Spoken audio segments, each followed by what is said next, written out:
What is going on, everybody? Welcome to another episode of RGTP. I am your host, Lewis, and with me, as always, on this fine Friday, we got the brother from another mother, the sister from another mister. Mamba, how we doing today? We are pulling a back-to-back. Yeah. You know, I had to make up for Wednesday and wanted to make sure we showed up for today, you know.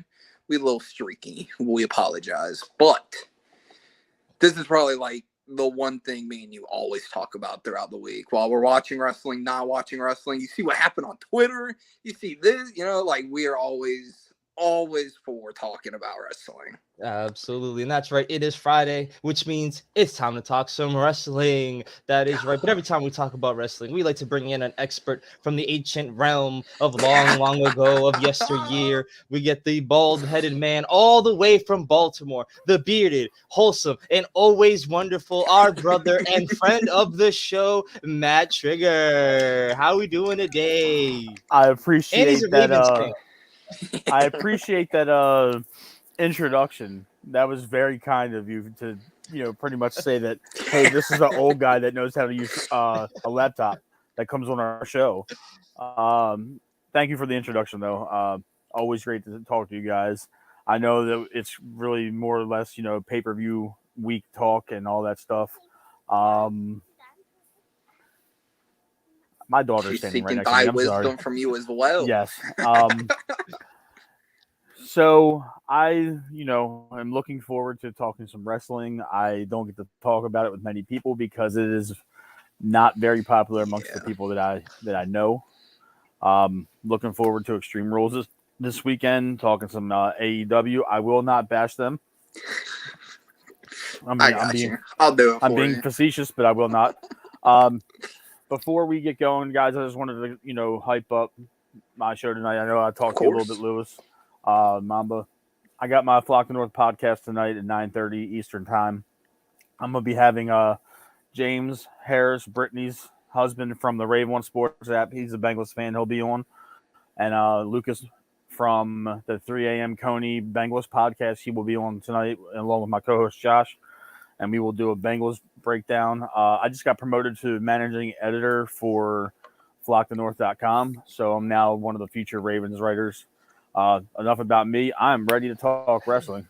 Congratulations to Matt. Whole lot going on his way. Make sure to tune in. We were just there last week to break down Pat's Ravens, which was fun. Not fun to watch the game and catch the L, but nonetheless, always fun to bust it down with Matt. But of course, that's what we're here for. What better place to start than before we drop a whole bunch of predictions? What's been stealing headlines in AEW?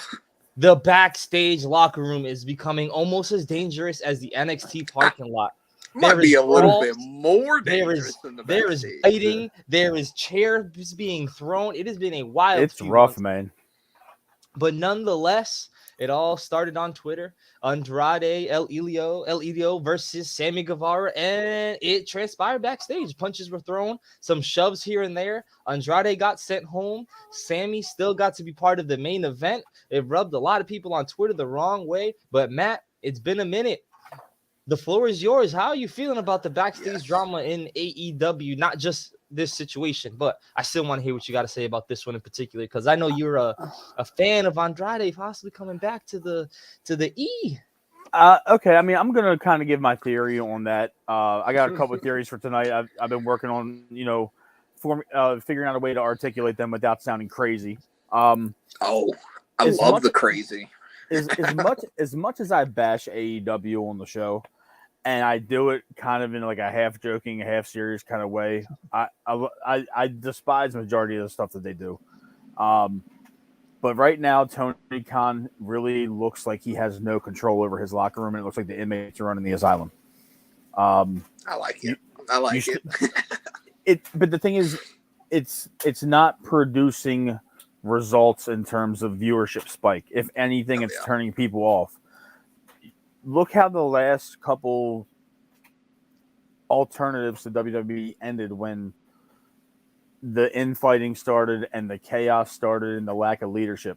That locker room needs somebody in charge of the talent that knows what they're doing and will do it in a professional and respectable way. You got Regal in house. I don't know why he's not doing it.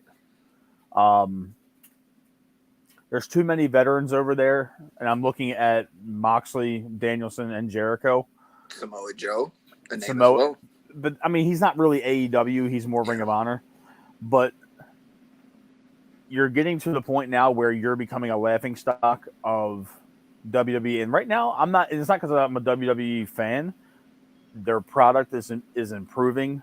It's picking up, and you're starting to see more noticeable changes in the product with Hunter involved.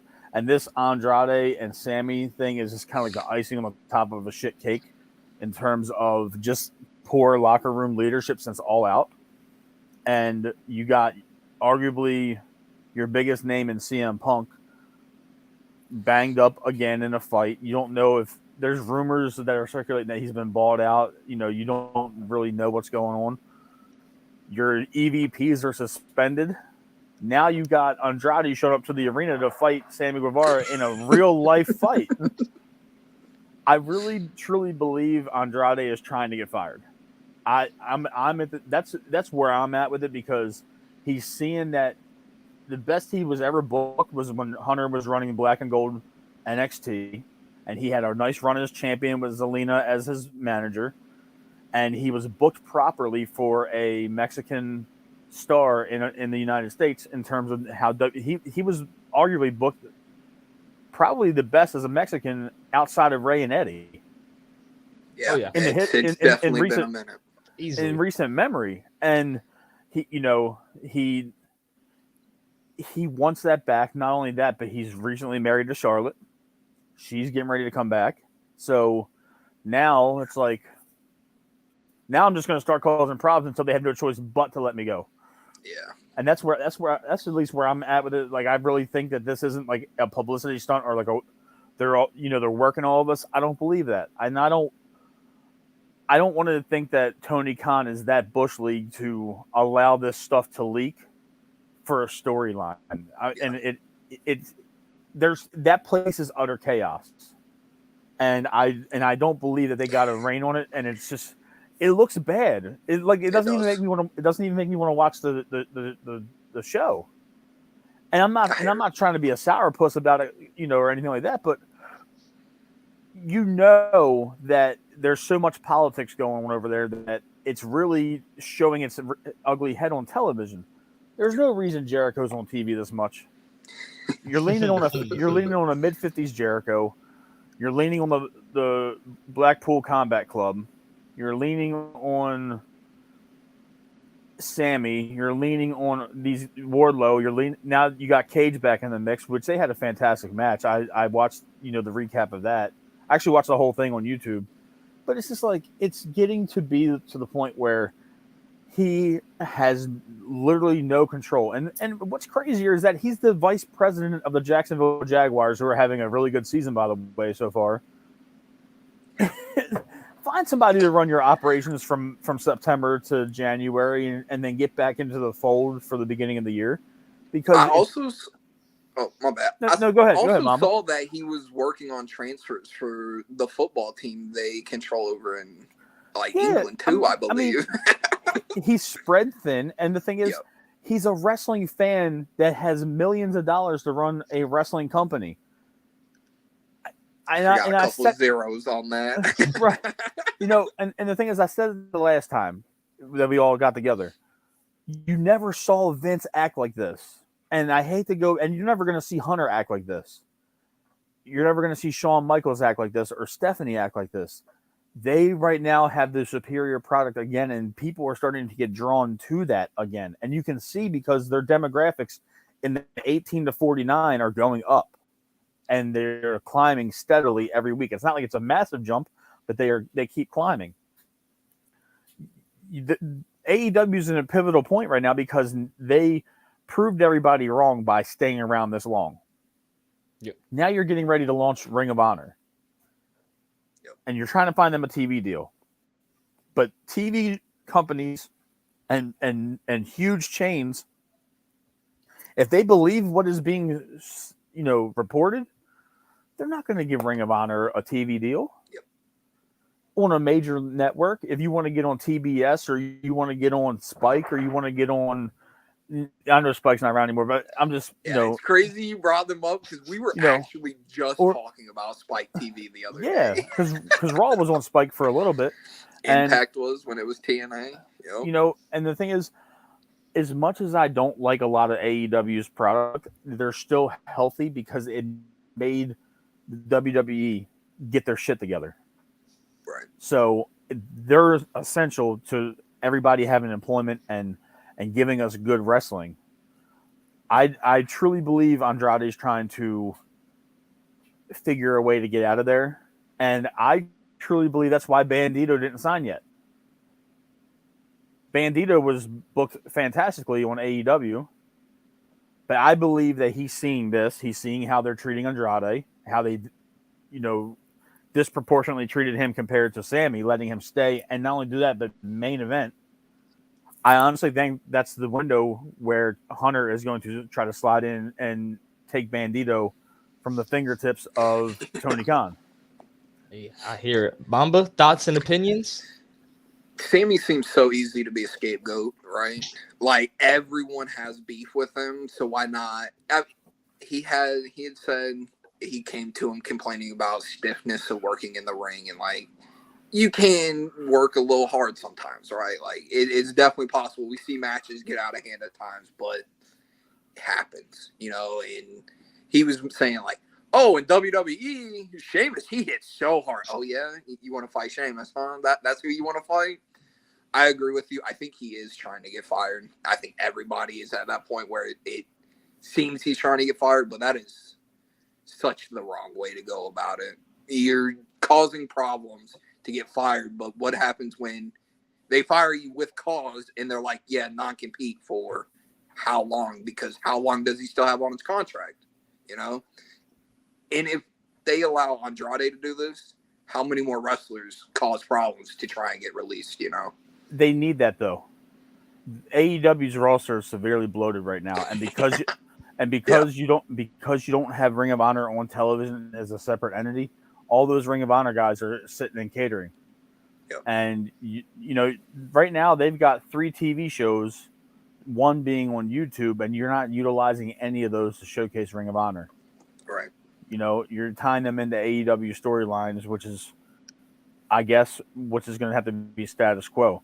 But this is not a good thing for AEW in terms of the way that they're going to run their company. If Andrade forces his way out, then you're going to see other guys do it. And the thing is, it's not going to be major stars because Khan's not going to let all of them go.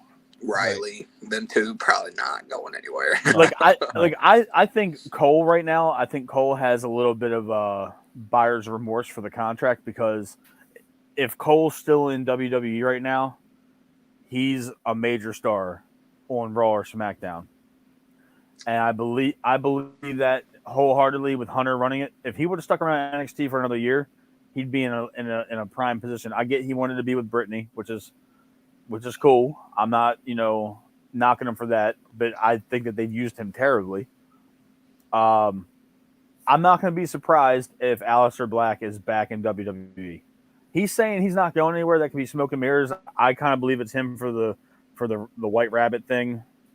Oh. I don't think it's Bray. I think Bray is coming. I think Bray is coming back, but I think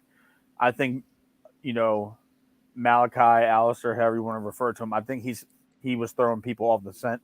I think he wants to be back with his wife, and I think that he knows if he shows back up in WWE, he's going to be featured on television every single week. And crazy. Yeah. That's just where I'm at with it. Okay. Because Buddy Matthews is a free agent. I think he's going to come back to WWE, and I believe he's going right into Judgment Day. He's going to. Oh, wow. Well, him and Rhea are seeing each other. Yep. Yeah.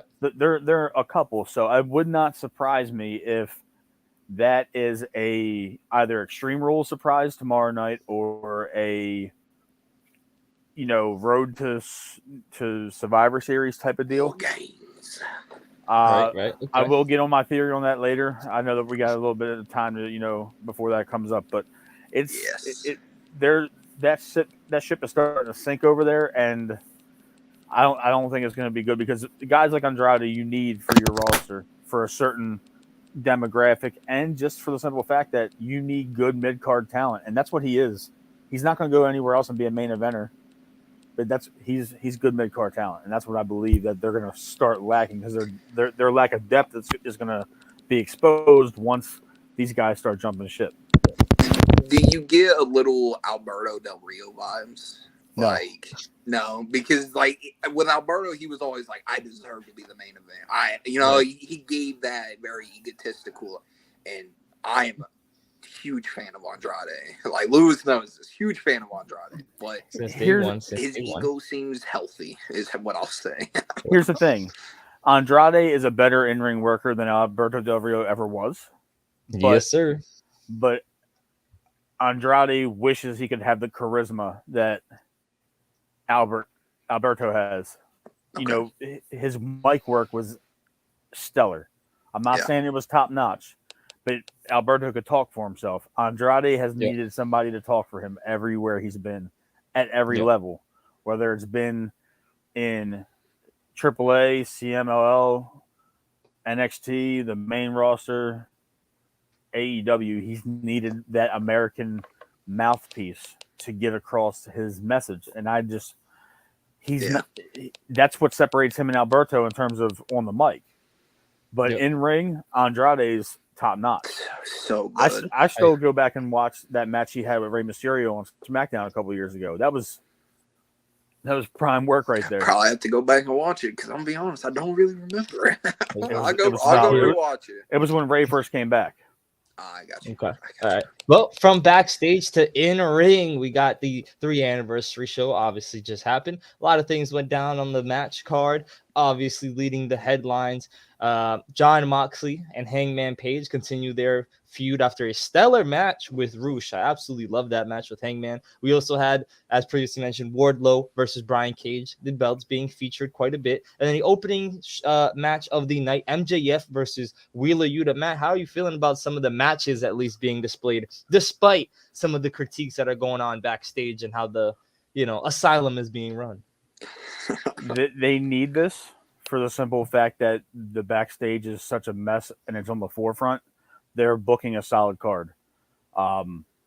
Wheeler and MJF is going to be a very good match. I know that I think the only thing is that's not going to be a clean finish to me because you can't afford to hurt either guy right now, especially with MJF pretty much being primed to be their heavyweight champion. Cage and Wardlow is always going to be two horses just destroying each other. I'm all for that. That's more of a throwback match with just a touch more athleticism, especially on Cage's side. And I really think if they truly give Moxley and Paige the opportunity to just tear the house down, they will. So that's where I'm at with that. I think it's fair to say that they're putting some of their stars on the forefront to kind of make people forget about the mess that's going on behind the curtain. The tag team I didn't know I needed, Roosh and Paige. A bull and a cowboy, bro. Come on. What? It's literally written for him, bro. I saw it and was like, hey, that needs to happen at some point. I truly believe. I'm sorry. Go ahead. No, you good. No. I was just going to say the matches were great. Yeah, I hope that they, give these guys more chances to get in the ring together. I really think they need to work on completely letting Adam Page get back to what he's good at. Get him away from the Dark Order. Get him away from these factions or these tag teams. And let him just do cowboy shit and let him start whooping people's asses. Honestly, you just kind of book him like the AEW version of Rip Wheeler. No bullshit, not a lot of talking, whoop ass to go to work every day. Yes. That way you can build him up. Because as much as I like Moxley, as much as I like Danielson, Hangman needs a redemption run with the AEW World Title. If you're not gonna put it on MJF, Hangman needs an honest go where he's not in a convoluted storyline after convoluted storyline. He needs just let him go out there every week, defend it against any challenger, and let him get some decent wins against some noticeable upper card to main card talent. He's because the thing is, I'm never gonna make excuses for it. They're in danger of losing him, and he goes to WWE when his contract is up. No, because the thing is, he's one of those guys where you bypass NXT altogether, and you have him fighting in a WrestleMania in a couple of years, and you got him fighting prominent guys over there.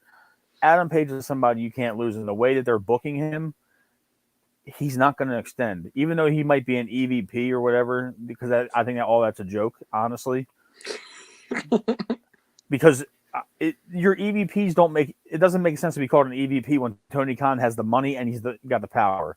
So you get to raise your hand at a table instead of being the guy making the decisions. I like Adam Page. I think Adam Page is a fantastic wrestler. He's probably one of the best all-around talents that they got in that company. Yes. So I want to see him get a proper run. What I'm hearing from you is Adam Page debut to defeat a heel Cody Rhodes at Mania. Oh my goodness! It's not even. I mean, the thing is, if you debut Adam Page in WWE, that's how you introduce him to the WWE, because there's a lot of WWE casuals that will not watch AEW. Yeah. AEW's audience is hardcore indie and hardcore anti-WWE fans. That's their viewer base. That's who goes to these shows. So yeah, we're in the middle, Lewis. We're in the middle. But the thing is, you guys have a respectable balance, and you guys don't bash one other company to make the other company look better. I've had my fair share of criticisms for WWE on the show as well. Oh yeah. So because it was getting to be very unbearable. Oh yeah. Around spring of earlier this year, where it just looked like Vince was doing shit intentionally just to slap us in the face with intelligence, and the suspension of disbelief was gone, and it was just insulting. Right. But I don't think no structure. We were clearly not there anymore. But I want to see them build more organic stars on the other brand too, on the other company. That's me honestly being a wrestling fan, because it's like I said earlier, it's good for everybody. Yes. I hear it. Mamba, the Acclaimed have arrived. Oh God. It's something that we were loving. I feel like this is something that you would have loved in high school, but I feel like you reached a point in your life where you don't think this is it. No, look at Billy Gunn, bro. He's having the time of his life outside. He really is. This is the best thing he's done in AEW. This is. It is. Yeah. Other than his Bullet Club Hunter gimmick in New Japan, this is probably like the best thing Billy Gunn's done outside of WWE, to be honest. I think that this is coming at a good time for him, because I think Monday's going to be tough for him when DX reunites. They should let him show up. Let him show up and just be like.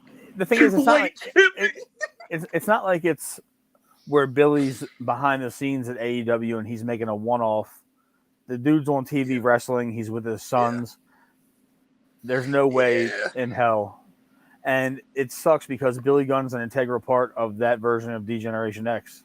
Yes. And 33, almost 34-year-old me thinks the scissoring stuff is stupid. But I can honestly say that if that was Attitude Era, I'm probably doing that with my friends instead of Suck It. You know what I'm saying? Yep. That's they're being original. I really don't like the Acclaimed, because I think that the cockiness is not warranted yet.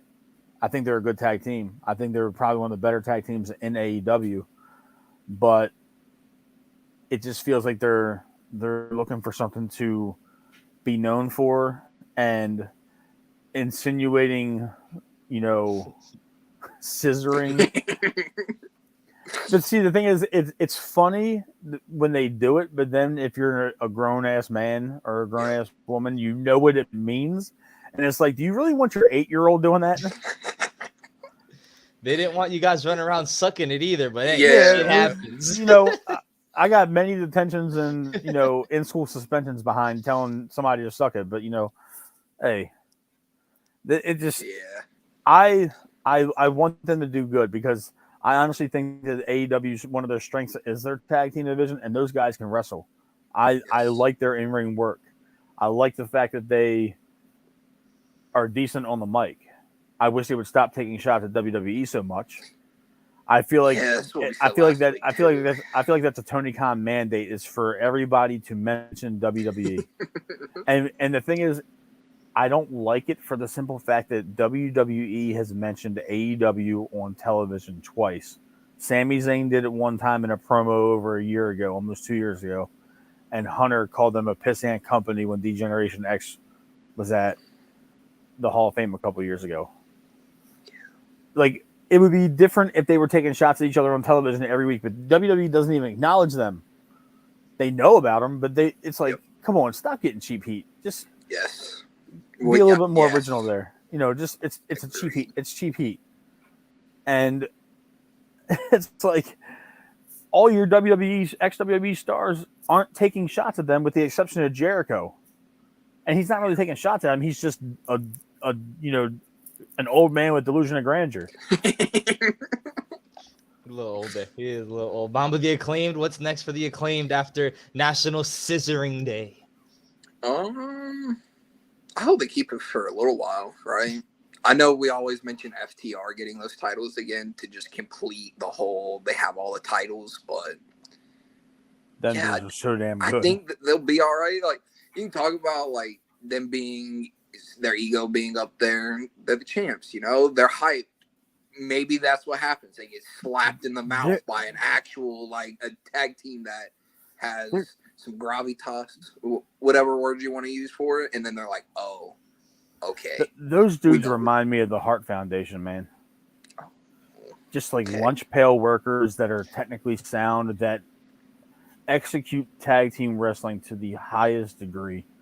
And it's really, like, I believe, like, I listen to Booker T a lot, and I listen to what he says, and a lot of people think Booker T too. A lot of people think Booker T's a WWE like ass kisser, and in some ways he is, because that's who employs him. And I truly believe that, like, you gotta want to be a good tag team wrestler to make it work, and FTR makes it work all the way around. They've been great everywhere they've been, and they're arguably the greatest tag team in the world right now. And they're, the Usos are up there, and I don't want to say it because they're WWE, but like, they're doing their best work right now. This whole bloodline thing, they're carrying the bloodline while Roman's taking time off. And Solo's doing. You want to hear my theory on that? You hear my theory on that? Absolutely. FTR is taking those titles from the Usos. What makes you think that? Their contract is up either this year or next. Next year. Yeah. So if it's early next year, if it's late next year, I will take it back. But if they are able to get out either end of this year, beginning of next year, that'll put the Usos' reign at about like 500 something days. So it solidifies them as the best tag team in WWE's history. And then FTR just comes in. It's like, you remember us? You remember us? Yeah, you remember us. I will honestly say that sounds plausible, and I actually like it, because I think FTR would need. I think FTR would be stupid to not entertain it, especially if Hunter's there and if they believe in Hunter. I think that they're not going to go back there without some type of solidified guarantee that they're not going to be booked like a joke, like in their contract. Like how Cody got it with no Stardust. Right. But here's the thing, though. Like, people went crazy hearing Cody's music at Mania. If you hear "Say Yeah" echo throughout a arena, in a WWE arena, you know what time. You know what time it is, and I'm all for it, because I think that they're going to be up there with the Dudleys by the time they're done. They're going to be revered. Are the Dudleys your all-time greatest tag team? For my generation, now see the thing is, a lot of people are going to say the Freebirds or the Von Erichs. Crazy old. Like that's like 30 years before my time. But what I'm saying is, wrestling historians. But for the Attitude Era to now, the Dudley Boys are it for me. Respectfully, I think the New Day is up there, and I'll say this because I remember when the New Day debuted, and I saw they were doing like the preacher gimmick and like the religious choir stuff and how they transitioned into being like a for the children tag team where they were geared towards like the neon colors and the goofy antics and the comedy and all that, but they still put out really good matches. I solely believe, and I'm not taking anything away from like Edge and Christian or the Hardys or Motor City Machine Guns, the Young Bucks, or no, absolutely not. But Dudleys are up there for me. I think the Revival, FTR, however you want to call them, they're going to be up there in the top 3 by the time they're ready to hang the boots up. Respectable. We shall continue moving onwards, moving into Extreme Rules, tomorrow night's pay-per-view. We're going to drop some predictions, starting with the first match of the night. Don't know how order these are going to go in, but we'll start with the non-title matches. Matt Riddle versus Seth freaking Rollins inside a fight pit with special guest referee Daniel Cormier. I got Riddle taking this one considering he lost at Clash at the Castle, and this just seems like it's going to be his gimmick match going forward for any of his rivalries. He's going to want to, maybe do this every once in a while, maybe once a year, instead of sticking him in Hell in a Cell. Stick him in the fight pit. Oh, okay. Stick him in a fight pit. Go ahead. As much as I want to say Matt Riddle, I think that they've been doing a very good job of building Seth Rollins back up, because Seth Rollins is like in a separate category from everybody else in WWE. He is a main event attraction, a main event talent that is just kind of doing mid-card shit and making it amazing. Like, he's fighting for the United States title. He's fighting with Riddle. He's fighting with Kevin Owens. He's doing all these different things over the course of the last year, and he hasn't been in the title picture. But every time Rollins' music hits, I watch the whole thing. I don't fast forward on my DVR. The dude's money. The dude is absolute money. It's crazy to sit here and see where the Shield is individually a decade later, and it's like Roman is like the modern day Bruno Sammartino in terms of a championship run. Holding the title for 2 years in modern wrestling is incredible. Yes. And Rollins reinvents himself every couple years, and it's just better than the last time. I've loved every variation of Rollins, and I believe that Rollins is the best in ring out of all 3 of them, and he's the best on the mic. I'll say that Roman surpassed Moxley on the mic after this whole acknowledge me shit started, and the head of the tribal chief, head of the table kind of stuff. I'm enjoying Rollins, man. I think that he can kind of afford like a loss without it being completely earth-shattering to his stance on Monday Night Raw. Can I pick no contest? No, I have to pick someone. All right. It does feel like this is Riddle's match to win, but I think that's why they're going to swerve and go with Rollins. Everything that Rollins has been saying to Riddle, like doing to Riddle, and Riddle has tried to get his get back, but Rollins keeps going after this man's family, like sucker punches, I think Rollins is going to continue the heater, and this will continue to build sympathy for Riddle. Hey, I like it. Do we get UFC style, dress attire from Seth Rollins? Considering he's been going, he probably will wear something. Yeah, for Roman, he did. He wore the Dusty Are we gonna get like some UFC gear? He's coming out in shorts and gloves. He's gonna look like Riddle. No shoes on. If anything, I think he comes out with some variation of MMA gloves and taped ankles. But I'm gonna honestly say this might be Cormier's foray into the WWE. I know he's with the ESPN, and I know they got a good working relationship with Fox Sports because of WWE being on Fox. But if they can make it work somehow, I think this might, because Cormier's always wanted to be involved in WWE. Yep. And this might be them testing the waters to see how people react to him. He's a UFC Hall of Famer. And yep. I truly believe that they're going to try and make this somehow feasible to where maybe Brock Lesnar gets involved later down the line and they have a Mania match. I'm looking at Crown Jewel. The thing is, I think you know Brock's gonna be all about the payday. Yep. You just don't know where Daniel Cormier stands in terms of how he views Saudi Arabia, number one. Yeah. My guess for Rollins' outfit, a stupid amount of sponsorships on his pants, like the UFC. Next match. Respect it. From one long feud to the next, we're getting our second I Quit match of the year. Edge has officially challenged Finn Balor.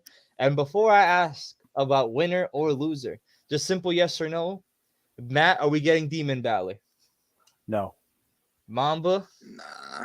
As much as I would love it, it's not, bro. I absolutely respect it. But I will say, I will give this win to Finn. I think he much needs it. Judgment Day as a whole needs it to legitimize this faction, considering it's been dwindling since it pretty much started and they took Edge out of it. And whatever the hell Vince's idea of making it supernatural, it has not quite worked out. And hopefully Hunter gets to fix it. I think it begins on Saturday. Mamba, how about you? Because I know Matt is sitting on a bombshell, so we will let Matt go last on his theory on what is going to happen. So Mamba, Edge, Finn. Who says I quit? I mean, I said it last week too. A little bit of a spoiler for y'all. I'm going Finn Balor. Simply for, like with Riddle, building sympathy. Edge, it seems like every time he wrestles, he's got to be out a little bit because something's come up with his body, you know. So I think he's getting to the end, and when he gets just demolished by Balor and he says, I quit, it's going to hit him like, I probably do need to hang it up soon. So Balor. Okay. Mr. Matt. I'm gonna give a two-part answer. I'm not gonna make it a long, drawn-out thing. Part of me says Balor wins, but there's a small, voice in the back of my head, like maybe they give this to Edge, because I ultimately think that it's gonna be Judgment Day versus Edge, Ray, and AJ in the male War Games match next month. Oh. I think you can kind of see where they're heading with the females for War Games. You know, the Damage Control versus the Bianca. I hope Becky's back. Becky might be back. You can kind of see where things are kind of starting to fall there. But if they don't go the direction, I believe if Finn wins tomorrow night, they're not going to put them in War Games just to have Edge and the veterans get a War Games victory. If Edge wins tomorrow night, it's going to go to War Games, and I believe that's where they either set up an AJ Styles turn, or they set up AJ Finn for Saudi. Okay. So that's my theory to it. I truly believe they're building towards Judgment Day being in the War Games match. And I believe that Rhea is going to be a part of the match, and she's not just going to be a spectator. The only way that it doesn't happen is if Buddy Matthews comes back.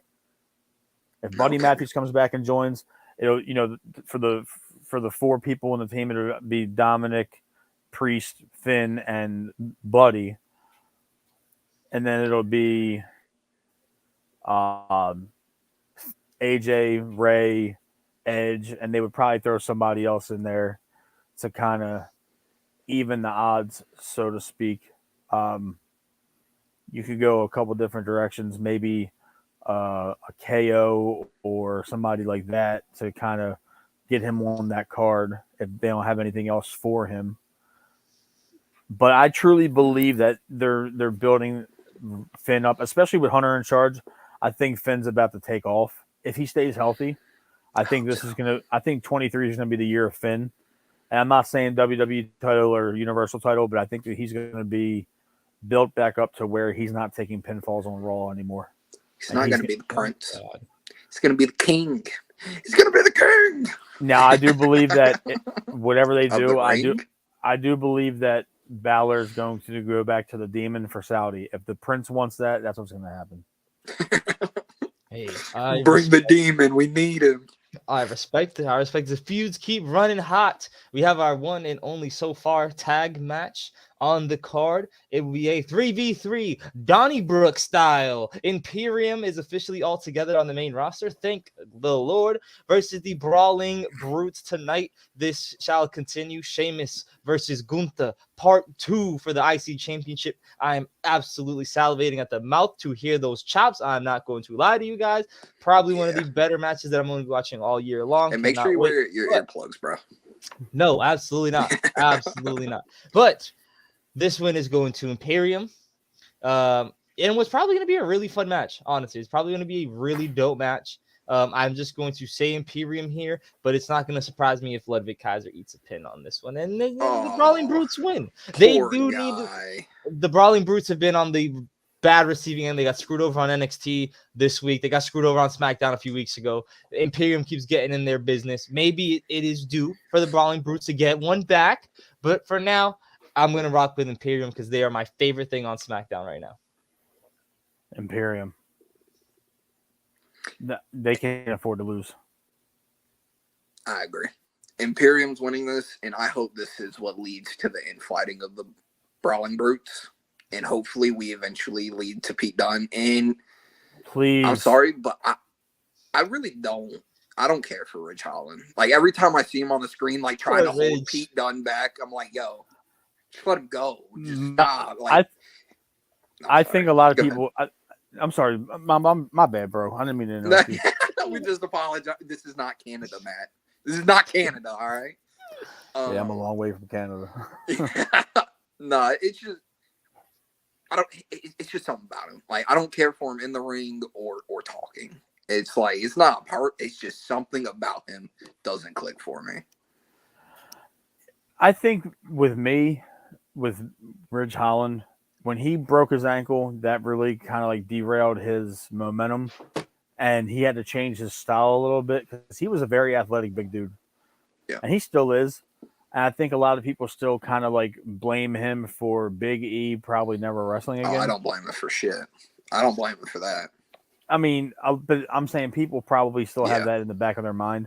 And honestly, I think once you're a certain size, belly to belly over the head suplexes should be like a no-go, just for the simple fact of head and neck injuries. But Ridge needs to kind of get away from them and not be like this Peaky Blinders knockoff shit they're doing. What a great show. I mean, me personally, I'm just like, okay. But you need to kind of, if they're going to do anything with Ridge, send him back down to NXT for the reboot and get him some one-on-one matches and kind of let him be a force. Or you just throw him to the Wolves and let him kind of be in the SmackDown mid-card to where he can go at Gunther or anybody in that area. Sheamus doesn't need it. And if they repackage, what's his name? Butch. Jesus Christ, Butch. He needs to get repackaged as Pete Dunne. Yes. Flat out. Ridge should have been Butch, if we're being honest. Ridge should have been Butch. He probably could have been. No, I hear it. I'm glad he's been talking more. They got him back in his singlet. So hopefully they continue trending in the right direction with that. And before we get to our only title matches, we have one more pit stop. We have a very close match, so to speak. Strap match. Cross versus McIntyre. Finally, Drew gets his hands on carrying Cross after months and months of Cross sticking his nose where it does not belong. But Drew McIntyre, being the great superstar that he is, will do the honors in order for us to take Karrion Kross more legitimate. But it's not going to be in a clean way. This has Scarlett Bordeaux's bitch ass written all over this shit. Yep. It's got her written all over in it. Yeah, she's gonna botch another fireball and whatnot. Nah, not a botched fireball. We'll go. I'm rocking with Cross. They do have to give him some sort of legitimacy, some sort of wins. Him beating up Drew Gulak on his one-off match is not doing shit for anybody. And yeah, he needs to do more than that ugly ass rear naked choke because I'm sick of looking at it. He looks weird as fuck whenever he goes down. That's just me on Cross right now. He needs to have a good match for me to care about him at this point. I like his other finisher though. Like the running forearm to the back of the head. That's a pretty, simple yet aggressive move. He needs less is more for him. Yeah. I still think back to Cross and Keith Lee having that championship match on NXT a couple years ago, and I'm expecting something similar with him and Drew. That's going to probably be the match of the night there. I'm not even going to, try to sugarcoat that. Those two dudes can go. I do expect a Karrion Kross win. I do think that Drew knows that he had his run in the main event scene with Roman Reigns, and now he kind of knows that he's got to kind of elevate and push somebody up to that next level. So that's where I personally think that it's going to be Kross. Make it 3 for 3. I'm going Kross as well. It's a smart pick. It's a smart pick. I respect it. I guess I'm the only one that had shit to say about Kross. Kross, better. You said it. I don't want to. I will never bash Scarlett Bordeaux. It is true. I'll never bash Scarlett. I need him to do something for me. Yeah. I need him to do something for me other than backstage stalking. In this one, even if Scarlett's gonna help you.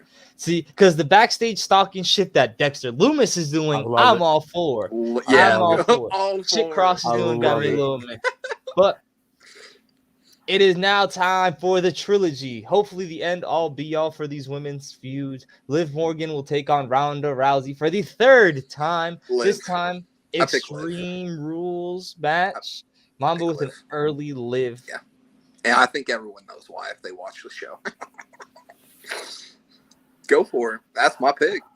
I think so too. I think it should be Liv. I really don't see them taking the title off of her via Ronda Rousey.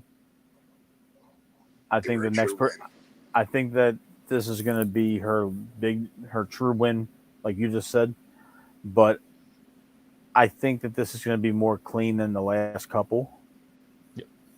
So Liv needs it for legitimacy. And honestly, we all know Ronda is like 1 foot out the door, checked out. But she's checked out. It's not even that she's awful. She's just checked out. She's not tragic, terrible. Are you really that much of I don't like her. A Ronda hater? I just don't like her in WWE. The thing is, she's had good moments, but her first run though, where she was passionate about it and she was like fully immersed in it, I was all for it. But she just shows like she's going through the motions because WWE probably gave her $3 or $4 million for this year run that she's going on. And the thing is, when she's already openly stated that she's not going further than this 1 year run, you know that she's kind of just going through the motions until that last date runs out. Can't wait. What day is it? I don't know. I'm going to celebrate that day. Well, I'm hoping that they keep Charlotte off TV for a little bit longer because I'm enjoying this. Oh, bring my girl back. Anyways, Ronda Rousey, she's winning. Yeah, Shayna Baszler's coming out. Probably. Shayna Baszler's coming out. Extreme Rules. Shayna's going to help Ronda win. They're going to form the UFC Bad Bitch Club, and they're going to be a tag team. That's my guess. Oh, never mind. They can't do it. That's going to be my guess. They're going to be the pair of legitimate, badass, hard-hitting female tag team on the roster. I've told Mamba before, I think Natty's been doing some side shit pretty much with Sonya Deville that no one's really cared about. And a lot of people don't give a shit about Natty anymore, to be honest. Sorry to hear it. Sorry to say I think she's a face again. She's back and forth in it. I don't know what's going on. No one cares about Natty. Give Shayna something to do. I like her sister, though. Oh, we know. We know. You want her to beat you up in a corner. Trust me. Yeah. I know. I got about a dozen of them. Oh, I know. Yeah. Oh, trust me. I think this is when the you hit time your for 30s, Shayna you'll to do understand. something. I think this is the time where Shayna gets involved. You have Liv lose, and it's also not necessarily in a clean way. It'll be essentially a 2-on-1, and then you finally have Rhonda's, you used to be a killer thing sort of comes back into play instead of making them feud. Unless that's just the way you want Shayna to get a big win. Finally, considering it's been God knows how long since NXT, probably since she's had a memorable win, because Shayna Baszler is dwindling right now into nothingness. And she needs to be someone that does something, considering the women's division. Me and Mom have been talking about this for weeks. It's only getting better. Yes. The women's division in WWE is only getting better, and she is such a key part of it that she can make it even all that much more better, and she needs to do something. Hope she gets rid of the stupid Pokemon eyeshadow shit. Stupid. No, she's okay, but like when you got like shit flaring out to here, come on, man. No. I absolutely not hear his thing. Not his thing. Our final match on the card, most likely maybe the main event, maybe the opening match, and I'm not too sure because previously mentioned there's only women's matches being.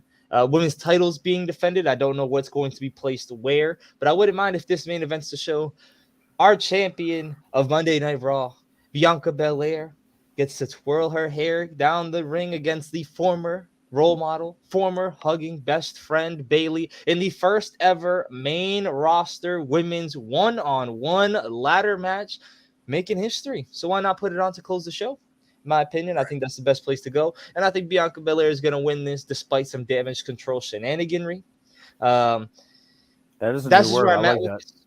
I think there's going to obviously be some play where they're going to be involved in some which way. I think this is where about 95% of Twitter goes, oh, this is where Naomi and Charlotte and Sasha come back. No, probably not. I'm sure Alexa will somehow get involved. Asuka will get involved. As Matt mentioned before, I think this is the path for War Games at some point, and I think Damage Control getting involved in some which way is most likely happening. But I'm going to give the dub to Bianca Belair. I think she does get that bell-to-bell, so to speak, WrestleMania run with the title. I think it's going to get to a year, and she'll main event one night, either most likely Saturday night versus Charlotte. That's just where I'm at on Bianca's title run. Matt, would you like to go? Go ahead, Mama. Go ahead, man. I'm going to take Bayley to complete the trio titles.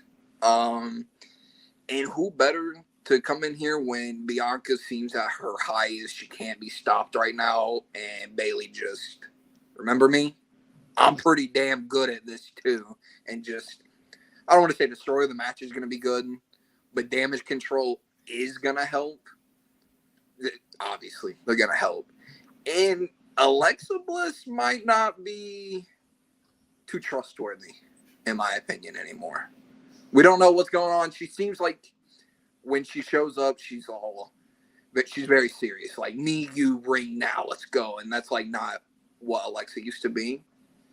I think they might be sneaking in some maybe Bray Wyatt influence back into her to maybe come back. And when you think Alexa is going to help Bianca, it's like she doesn't, or she just doesn't come out at all. And it's like, yo, we've been working together these past few months, weeks, like, you can't help me when I need your help.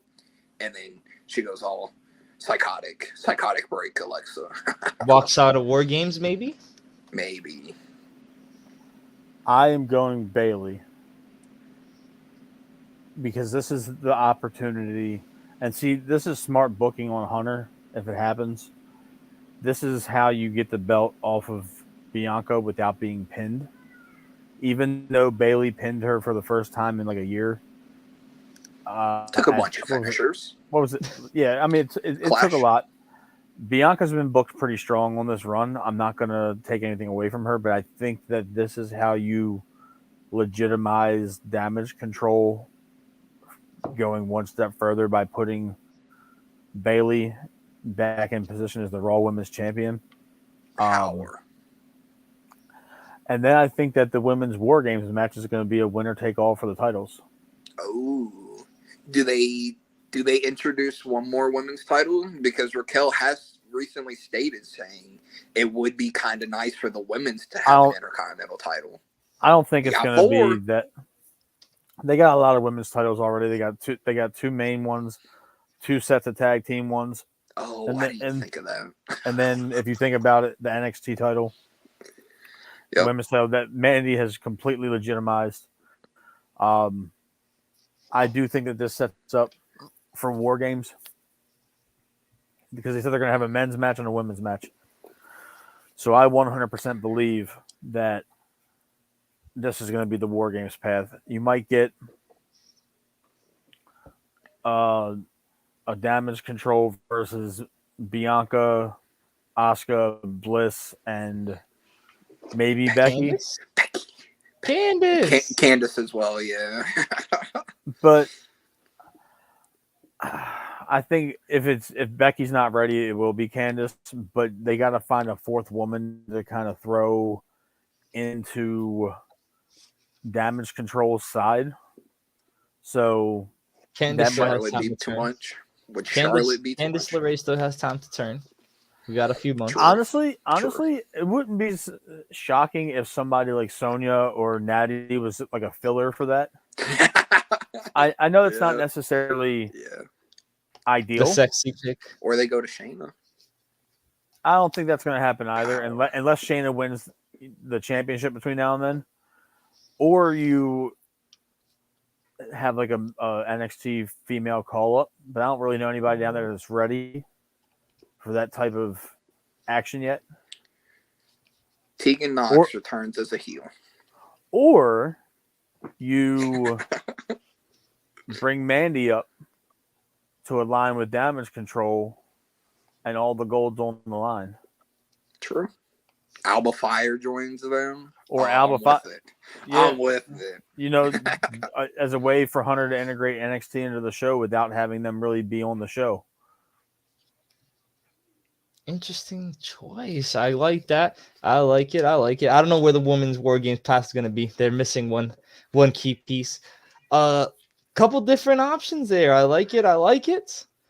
Great show, folks. Great show. Obviously, Matt, it is a pleasure to have you here. Matt, always. Before we head on out, man, where can people find you and your amazing content later tonight?